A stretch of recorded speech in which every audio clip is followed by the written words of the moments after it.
You see that we're using a lot of movements that have a soft, more elastic quality to them. But we also have some accents and some fast moves, and I'm going to try to be very specific in defining all the steps. So our goal here is to be soft but precise.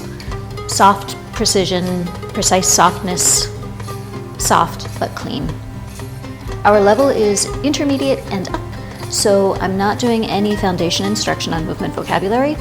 But before we tackle the combo, we will do a long technique practice, and we'll build the combo in small sections, so you will have some opportunity to fine-tune along the way if you need it.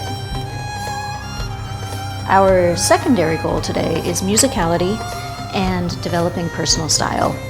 We're going to map the combo onto several different pieces of music, and hopefully what will happen is that once you have the sequence down and once you start to dance, you can start making the basic movements differently responsive to different pieces of music, feeling out where you want to put your emphasis and accents and whatever variations you want to introduce.